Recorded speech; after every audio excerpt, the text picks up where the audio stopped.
राम राम दोस्तों, ज्योतिष के इस विशेष कार्यक्रम में आपका फिर से स्वागत है। 15 मार्च 2023 को मंगल देव कुंभ राशि में प्रवेश करने जा रहे हैं, जहां पर शनि देव पहले से ही गोचर कर रहे हैं। तो 15 मार्च से लेकर 23 अप्रैल के बीच में मंगल और शनि साथ साथ रहेंगे कुंभ राशि में। और इस दौरान 15 मार्च से लेकर 31 मार्च तक शुक्र भी मंगल और शनि के साथ ही रहने वाले हैं। और सूर्य देव भी 14 मार्च से लेकर 13 अप्रैल के बीच में राहु के साथ ग्रहण योग में रहेंगे इसी पीरियड के दौरान। तो ये जो गोचरीय संयोग बन रहे हैं, इनका कर्क वालों पर, कैंसर पीपल पर कैसा प्रभाव रहेगा, इसकी विस्तार से चर्चा इस वीडियो में करेंगे। चंद्र राशि, जन्म की राशि पर यह वीडियो आधारित है। आप इसको लगन की राशि से भी देख सकते हैं। अच्छा, तो यही होगा कि आप इसको दोनों से समझिए, लगन से भी देखिए और चंद्र राशि से भी देखिए। यदि दोनों से परिणाम अनुकूल मिलता है तो ये आपके लिए काफी शुभ गोचर रहेगा। यदि आपको एक से शुभ और एक से अशुभ परिणाम मिलता है तो परिणाम भी मिश्रित मिलेंगे, शुभ भी और अशुभ भी। कर्क वालों के लिए मंगल देव एक केंद्र भाव और एक त्रिकोण भाव, पंचम भाव और दसम भाव के स्वामी बनते हैं, योग कारक ग्रह होते हैं। मंगल का ये जो गोचर है अष्टम भाव में हो रहा है आपके, जहां पर शनि देव पहले से ही गोचर कर रहे हैं। देखिए, अष्टम भाव जो होता है ये होता है सडन इवेंट्स का, अचानक होने वाली घटनाओं का, ट्रांसफॉर्मेशन, बड़े बदलाव, सीक्रेसी, अकल्ट, इन सब को अष्टम भाव से देखा जाता है। अष्टम भाव में मंगल का जो गोचर है ये शुभ नहीं माना जाता है। मंगल आपके लिए पंचम भाव, आपका जो थॉट प्रोसेस है, आपकी क्रिएटिविटी है, उसके स्वामी है। साथ ही में आपके कैरियर भाव, दसम भाव के भी स्वामी है।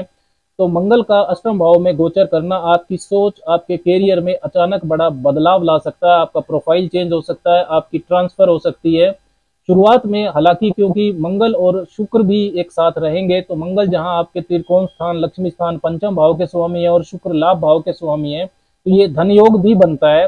तो हो सकता है कि आपकी दशा के अनुसार आपको कुछ लाभ भी हो जाए। यदि दशा अच्छी चल रही है तो अचानक से लाभ हो जाए, नहीं तो दशा खराब चल रही है तो अचानक से नुकसान भी हो सकता है। संभावना ये है कि जो लोग हॉस्पिटैलिटी के sector, real estate, investigations, occult, इनसे जुड़े हुए हैं, उनको कुछ लाभ की संभावना है। लेकिन चाहे आपको लाभ हो या नुकसान हो, दोनों ही केसेज में अगर आप किसी प्लान पर काम कर रहे थे तो उसमें डिस्टरबेंस जरूर होगी। इस गोचर फल के आधार पर आपको कोई भी लॉन्ग टर्म प्लानिंग नहीं करनी चाहिए। नया स्टार्टअप भी आपको नहीं करना चाहिए। व्यापारिक विस्तार के लिए भी ये समय ठीक नहीं है, क्योंकि शनिदेव आपके 7वें भाव, व्यापार भाव के भी स्वामी हैं, वो भी इस योग में रहेंगे। देखिए, मंगल और शनि की ऊर्जाएं विपरीत भी होती हैं। जहां पर मंगल देव आपकी इच्छा शक्ति, जुझारूपन, आपकी फाइटिंग एबिलिटी के कारक हैं, तो साथ ही में वो जल्दबाजी और दबंगई के कारक भी हैं, अग्नि तत्व के ग्रह हैं। वहीं पर शनि देव धैर्य और विलंब के कारक हैं, अनुशासन से चलने के लिए कहते हैं। और जो ऑयल, पेट्रोल, ईंधन होता है शनिदेव, उसके भी कारक हैं।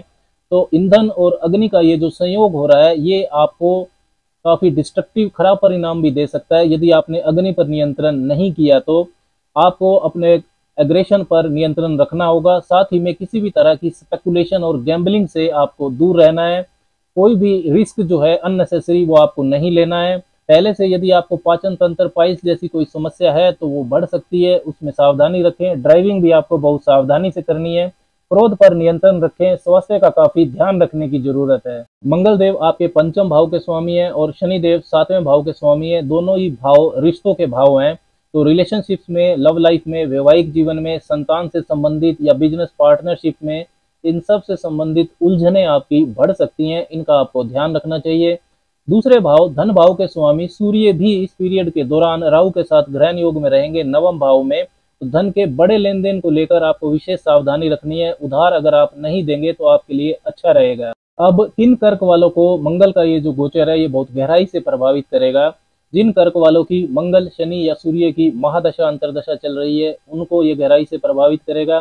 साथ ही में यदि आपका व्यवसाय मंगल, शनि या सूर्य के कारकत्व से संबंधित है, तब भी, यदि आपका जन्म नक्षत्र धनिष्ठा, शतभिषा या पूर्वा भाद्रपद है, तब भी, और आपको किसी भी ग्रह की महादशा चल रही हो, यदि वो आपकी जन्म कुंडली में इन नक्षत्रों में बैठा है, तब भी आपको ये गोचर फल काफी गहराई से प्रभावित करेगा। ये तीनों ही जो नक्षत्र हैं ये कुंभ राशि के अंतर्गत आते हैं। उपाय के तौर पर आपको हनुमान जी की उपासना जरूर करनी चाहिए और शनिवार के दिन आपको छाया दान करना चाहिए। एक कटोरी में आप सरसों का तेल ले लें, उसमें 1 रुपए का सिक्का डालें और फिर अपना चेहरा उसके अंदर देख के आपको उसको पीपल वृक्ष के नीचे रख देना चाहिए या किसी को दान कर देना चाहिए। राम राम।